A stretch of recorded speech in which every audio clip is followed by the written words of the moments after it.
మీ అందరికీ శుభాకాంక్షలు. దేంది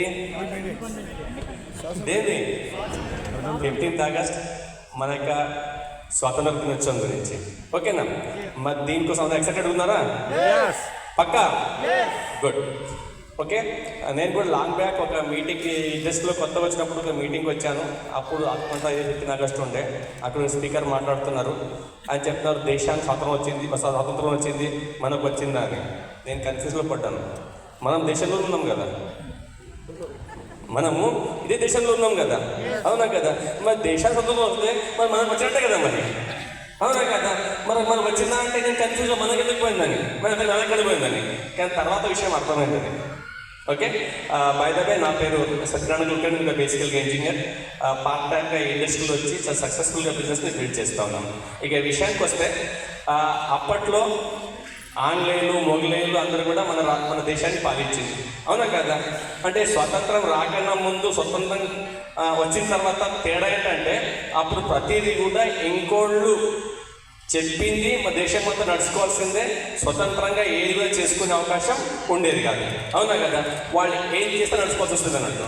బట్ ఈరోజు ఆ రోజుల్లో కొంతమంది స్వతంత్ర సమరయోధులు బాగా పోరాడి, వాళ్ళకి ఏమిటి తెలియదు కానీ ఆ రోజు కష్టపడి ఎన్నో సత్యాగ్రహాలు చేసి సాధించారు స్వతంత్రాన్ని.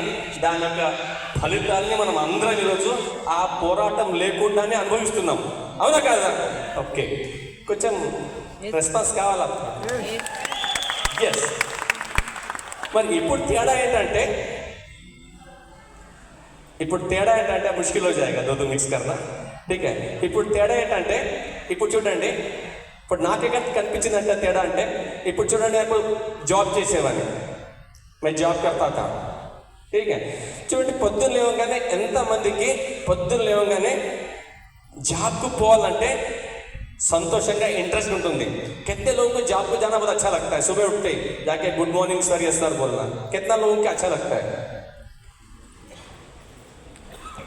हाथ बा सकते हैं? ఎవరు చేయలేకపోవట్లేదు అంటే ఎవరికి కూడా సంతోషం లేదు జాబ్కి పోవడం అనేది, అవునా కదా? స్వతంత్రం ఉన్నట్ట లేనట్ట? మరి స్వతంత్రం లేనట్టే, అవునా కదా? ప్రతిసారి శాలరీ వస్తుంది, ఆ శాలరీ సరిపోదు. ప్రతిసారి ఇంకో దగ్గర డబ్బు కోసం మనం దానికి ఏమంటారు బదులు తీసుకోవాల్సిందే, హ్యాండ్లో తీసుకోవాల్సిందే, అవునా కదా? మరి ఆర్థికంగా స్వతంత్రం ఉన్నట్ట లేనట్టే కదా మరి. ఆ తర్వాత ఏదైనా పెళ్ళికి పోవాలన్నా, చుట్టాలికి పోవాలన్నా లీవ్ కావాలా? ఇష్టం వచ్చినప్పుడు పోయే అవకాశం ఉందా? లేదు. స్వాతంత్రం ఉందా లేదా? లేదు, అవునా కదా? మన పిల్లల్ని మంచి స్కూల్ చదివించాలా? దానికి మంచి ఫీజు కావాలా? అది కట్టలేకుండా ఒక చిన్న మన బడ్జెట్కు తగ్గట్టు స్కూల్ చదివిస్తున్నాము అంటే అక్కడ మన పిల్లలు చదివించే స్వాతంత్రం మనకు ఉందా లేదా?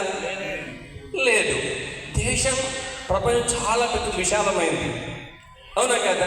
కానీ ఆ దేశాలు చూసి రావాలని ప్రతి వాళ్ళ కోరిక ఉంటుందా ఉండదా?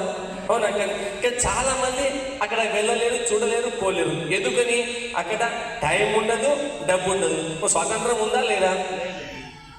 ప్రతిదీ కూడా క్వశ్చన్ మార్కే. అంటే ఆ రోజు నాకు అర్థమైంది, మనం స్వతంత్ర దేశంలో కూడా మనం స్వతంత్రంగా లేమని. ఓకే, దానికి ఏమంటే వస్తుంది? బాగా డబ్బు అనేది అడ్డం వస్తూ ఉందన్నట్టు. అప్పుడు ఈ బిజినెస్ అర్థమైంది, ఒకవేళ ఈ బిజినెస్ని పార్ట్ టైంగా మొదలుపెట్టి డబ్బుతో ప్రమేయం లేకుండా గట్టి కష్టపడితే ఒక 2-3 సంవత్సరాల్లో మీరు ఆర్థిక స్వాతంత్రాన్ని పొందిన తర్వాత అంటే దేశం స్వాధించిన స్వతంత్రాన్ని పూర్తి స్థాయిలో మనం వచ్చే తరం కూడా అనుభవించే అవకాశం ఈ బిజినెస్లో ఉంటుంది. ఆ విషయంలో నాకు అర్థమైంది కావచ్చు. అట్లా 2 ఏళ్ళు కష్టపడ్డందుకు ఓకేనా, ఈరోజు చాలా ఒక పీస్ ఆఫ్ మైండ్తో హ్యాపీగా ఆ స్వాతంత్రాన్ని పూర్తిగా అనుభవిస్తున్నాం. ఎందుకంటే ఈరోజు మా లైఫ్లో డబ్బు ప్రాబ్లం కానీ బాస్ ప్రాబ్లం కానీ ఎక్కడా లేదు. ఎప్పుడు లేవాలా, ఎప్పుడు పడుకోవాలా, ఎక్కడికి వెళ్ళాలా, ఎవరి దగ్గర వెళ్ళాలా, ఎవరి దగ్గర వెళ్ళొద్దు, ఏం చేయాలా, ఏం చేయొద్దు, పిల్లల్ని ఏ కాలేజీ పంపించాలా, నేను ఏ పెళ్ళికి పోవాలా, ఎక్కడ పోవాలా, ఏం చేయాలి, పూర్తి ఈరోజు నా అధీనంలో ఉంది. స్వాతంత్రం పొందినట్టే కదా మరి. ఒకవేళ మీకు కూడా అలాంటి స్వాతంత్రం కావాలనుకుంటే జస్ట్ ఈ బిజినెస్ని మనస్ఫూర్తిగా దీనికి పని చేయండి, దాన్ని పొందొచ్చు. ఓకే, అందరు చెప్తున్నారు, వీఆర్ వెరీ హ్యాపీ. దాదాపుగా హైదరాబాద్ నుంచి ఒక 30 మంది, సార్ 30 మందినా సుజాత వెళ్తుంది మనము 30 మంది అనుకుంటాను. 30 పీపుల్స్ హైదరాబాద్ నుంచి స్విట్జర్లాండ్ వెళ్తున్నాం. ఇంతకుముందు 500 మంది థాయిలాండ్ పోయి వచ్చాం. అంటే 3-4 ట్రిప్పులు అయినాయి.